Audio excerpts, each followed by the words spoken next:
আজকের এই বিশাল গণসমাবেশে এখন বিশেষ অতিথির গুরুত্বপূর্ণ বক্তব্য রাখছেন ইসলামী আন্দোলন বাংলাদেশের সংগ্রামী সিনিয়র নায়েবে আমির, বৈষম্য বিরোধী ছাত্র আন্দোলনের ছাত্র জনতার অন্যতম অভিভাবক মুফতি সৈয়দ মোহাম্মদ ফয়জুল করিম শাইখের চরমায়।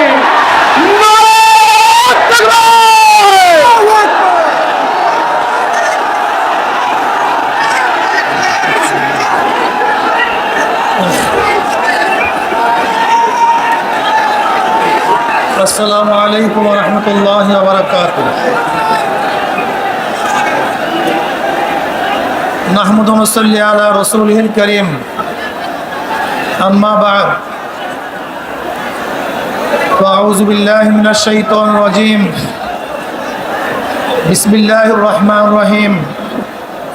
ওয়া তিলকাল আইয়ামু নুদাবিলুহা বাইনান নাস। সাদাকাল্লাহুল আলিয়্যুল আযীম। আল্লাহুম্মা সাল্লি আলা মুহাম্মদ ওয়া আলা আলি মুহাম্মদ। ইসলামী আন্দোলন বাংলাদেশ কর্তৃক আয়োজিত আজকে এই সমাবেশের সভাপতি আমাদের শ্রদ্ধাভাজন আমির হযরত পীর সাহেব হুজুর চরমনাই দামাত বরকাতুল আলিয়া, কেন্দ্রীয় নেতৃবৃন্দ সহ সকল স্তরের জনগণ ভাইয়ের আমার, বৈষম্য বিরোধী আন্দোলনের মাধ্যমে আমরা আবার স্বাধীনতা পেয়েছি। আপনাদের কথা মনে রাখতে হবে, আজকে যে ভূখণ্ডে দাঁড়িয়ে আছেন এই ভূখণ্ড কিন্তু একবার স্বাধীন হয় নাই। একবার আমরা ব্রিটিশদের বিরুদ্ধে আন্দোলন করেছিলাম স্বাধীনতার জন্য। সেই আন্দোলনের দাবি কি ছিল? ন্যায্য অধিকার। ব্রিটিশ মুসলমানদের বিরুদ্ধে, এদেশের মানুষের বিরুদ্ধে জুলুম অত্যাচারের স্টিমুলার চালিয়েছিল।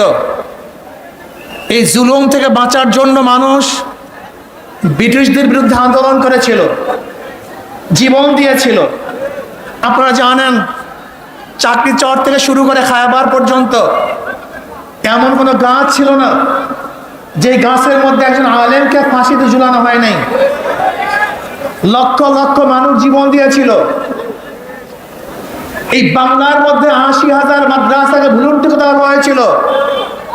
দিল্লির মধ্যে ১,০০০ মাদ্রাসাকে নিচ্ছিন্ন করা হয়েছিল। হাজার হাজার লক্ষ লক্ষ মানুষ হিজরাত করতে বাধ্য হয়েছিলেন শুধু একটা আশায়, মানুষ শান্তি পাবে, মুক্তি পাবে। দেশ স্বাধীন হলো, ব্রিটিশ চলে গেছে, ভেবেছিলাম এবার মানুষ শান্তি পাবে, মুক্তি পাবে।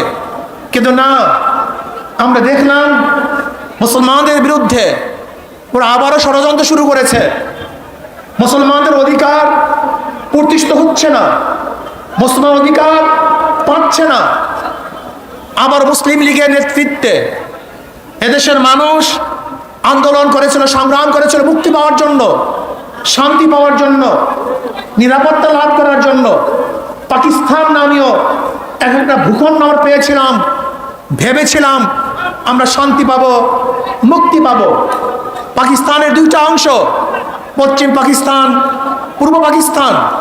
এই পশ্চিম এবং পূর্ব পাকিস্তানের মধ্যে ১৭০০ কিলোমিটার ডিস্টেন্সের মধ্যে একই নামে দুইটা রাষ্ট্র ভাগ হয়ে, ভারত থেকে ভাগ হওয়ার কারণটা কি ছিল? একমাত্র অধিকার, একমাত্র শান্তি, একমাত্র মুক্তি। কিন্তু আমরা কি দেখেছি? পশ্চিম পাকিস্তানের লোক আমাদেরকে মুক্তি দেয় নাই, অধিকার ফিরিয়ে দেয় নাই। তারা বৈষম্যতা সৃষ্টি করেছে। চাকরি বড় চাকরি তাদের, ছোট চাকরি আমাদের, ভালো খানা তাদের, খারাপ খানা আমাদের। ভালো পড়বে তারা, খারাপ পড়বো আমরা। আবার মানুষ আন্দোলন সংগ্রাম করেছে বৈষম্যের বিরুদ্ধে, যে না, আমরা সাম্যতা চাই, আমরা প্রত্যেক অধিকার ফিরে পেতে চাই। এর জন্য দেওয়া হয়েছিল ৬ দফা, ১১ দফা, ১৮ দফা, ২১ দফা। মানুষের সেই দফার মধ্যে শুধু একটাই স্লোগান ছিল, আমরা মুক্তি চাই, শান্তি চাই। এই শান্তি পাওয়ার জন্য মানুষ আবারও অস্ত্র ধরেছিল, জীবন দিয়েছিল, রক্ত দিয়েছিল।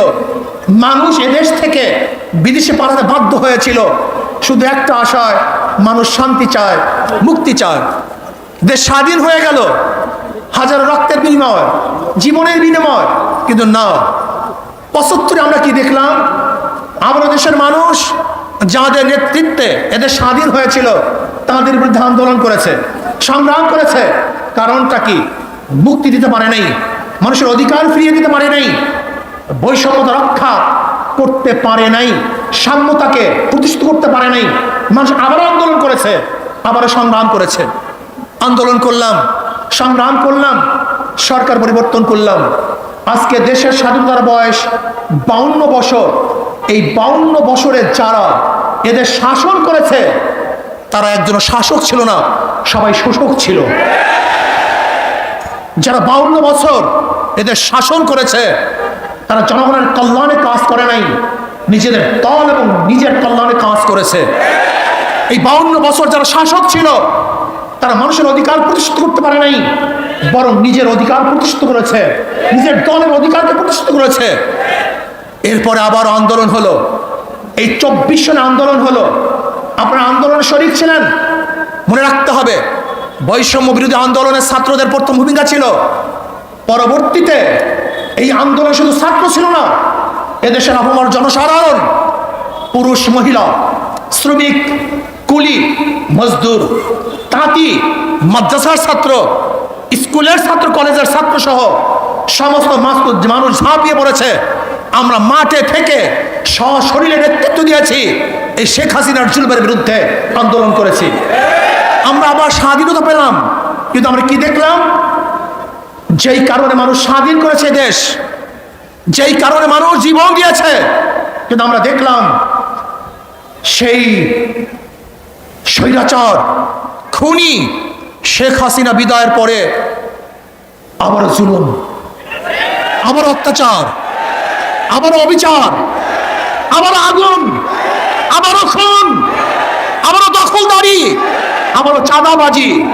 না, এই কারণেই আবু সাইদ রক্ত দেয় নেই, এই কারণেই মুগ্ধ রক্ত দেয় নেই, এই কারণে আমাদের হাজারো সংগঠনের ছেলেরা জীবন দেয় নাই, এই কারণে এদেশের মানুষ বন্ধ হয় নাই, এই কারণে এদেশের মানুষ রাস্তায় ঝাঁপিয়ে পড়ে নাই। আমরা আগুন সন্ত্রাস বন্ধ করতে চাই, আমরা জুলুম বন্ধ করতে চাই। একটা চিহ্নিত মহল, একটা চিহ্নিত মহল, সুযোগ সন্ধানী, তারা আবারও সমস্ত ঘাটগুলিকে দখলে নিয়েছে, সমস্ত প্রতিষ্ঠানগুলিকে দখলে নিয়েছে। না, দখলদারদেরকে আমরা আর দেখতে চাই না, খুনিদেরকে আর দেখতে চাই না, জালেমদের আর দেখতে চাই না। যারা 52 বছর ক্ষমতায় বসে জুলুম অত্যাচার করেছে, দ্বিতীয়বার তাদেরকে আর ক্ষমতায় দেখতে চাই না। আমরা চাই এদেশের মানুষ মুক্তি হবে, শান্তি পাবে।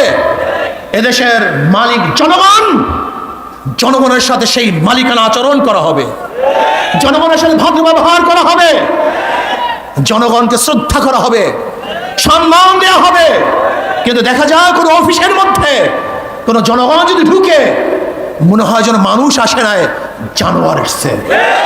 ওরা জানোয়ারকে যেইভাবে স্নেহ করে, একটা কুকুরকে ওদের বিছানায় উঠায়, একটা কুকুরকে আদর করে, একটা কুকুর করে নিজের হাতে খাওয়িয়ে দেয়, আর মানুষ রূপে আশরাফুল মাখলুকাতের প্রতি ওদের কোনো শ্রদ্ধা নাই, সম্মান নাই, স্নেহ নাই, মমতা নাই, ভালোবাসা নাই। এর কারণে এদের স্বাধীন হয় নাই। জনাবে মুহাম্মদ রাসূলুল্লাহ সাল্লাল্লাহু আলাইহি ওয়াসাল্লাম যেরকম ফতে মক্কার দিন ঘোষণা দিয়েছিলেন, আজকে কে আমির, কে মামুর, কে সাদা, কে কালো, কে কুরাইশ, কে নন কুরাইশ, কে গোলাম, কে মালিক, এর কোনো ভেদাভেদ থাকবে না। সবাই আশরাফুল মাখলুকাত মানুষ, সবার অধিকার সমান থাকবে।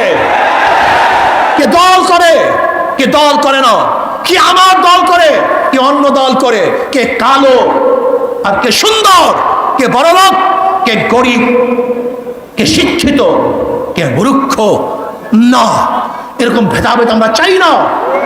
কে মুসলমান, কে হিন্দু, কে খ্রিস্টান, এই ধর্মীয় বৈষম্যতা আমরা চাই না। এদেশের প্রত্যেকটা নাগরিকের অধিকার সমান থাকবে। আমরা সবাই বাংলাদেশি, আমরা সবাই বাংলাদেশের নাগরিক। আর স্বাধীনতা এবং জুলুম নির্যাতনের ব্যাপারে একমাত্র গ্রান্তি দিতে পারে ইসলাম। ইসলামের বাহিরে কোনো নীতি আদর্শ সাম্যতা স্থাপন করতে পারে না, মানুষের অধিকারকে ফিরিয়ে দিতে পারে না। কাজে আসুন, আমাদের কর্ম শেষ নয়, আমাদের কর্ম এখনো অনেক বাকি আছে। সমস্ত মানুষের দ্বারে দ্বারে যেতে হবে, মানুষের সেবায় আমাদের আত্মাকে উৎসর্গ করতে হবে। ইসলামী আন্দোলন বাংলাদেশের প্রত্যেকটা মানুষের নিয়ত থাকতে হবে, আমরা একজন সেবক, আমরা জালেম নই। আমরা জালেমদের বিচার চাই, অবৈধ খুনের বিচার চাই, কিন্তু নিরাপদ লোক যেন কোনো অবস্থাতেই জুলুমের শিকার না হয় সেইভাবেও আমাদের খেয়াল রাখতে হবে। অন্তর্বর্তীকালীন সরকারকে আমরা ধন্যবাদ জ্ঞাপন করতেছি। মানুষ যেই আশা, যেই বুক ভরা আশা নিয়ে রক্ত দিয়েছে, জীবন দিয়েছে, আপনারা সেই আশা এবং আকাঙ্ক্ষা বাস্তবায়ন করবেন, সেই দিকেই তাকিয়ে থাকবো। এবং আমি ছাত্র সমাজকে বলবো, অচিরেই আমাদেরকে আবার পড়ার টেবিলে ফিরে যেতে হবে, আমাদেরকে বড় বড় শিক্ষিত হতে হবে, আমাদের নিজেদেরকে করতে হবে। আমরা শুধু বাংলাদেশের নেতৃত্ব দেবো না, গোটা দুনিয়ার নেতৃত্ব এই বাংলাদেশের জনগণ দেবে ইনশাআল্লাহ। আল্লাহ আমাকে এবং আমাদের সবাইকে সেই যোগ্যতা সম্পন্ন নেতৃত্ব তৈরি করার, নেতৃত্ব অর্জন করার তৌফিক দান করেন। দেশকে শান্তি রাখেন, আগামী ইসলাম হুকুমাত কায়েম হবে সে আশা প্রত্যাশা নিয়ে অপেক্ষায় আছি। আল্লাহ পাক যেন সেটা দেখার তৌফিক দান। যেরকম একবার বলেছিলাম, আল্লাহ যেন শেখ হাসিনার পতনের সেই অবস্থান চোখে দেখার তৌফিক দান করেন। আজকে আমরা বলেছি, আল্লাহ যেন আমাদেরকেও সেই ইসলাম হুকুমাত চোখে দেখার তৌফিক দান করেন। আসসালামু আলাইকুম।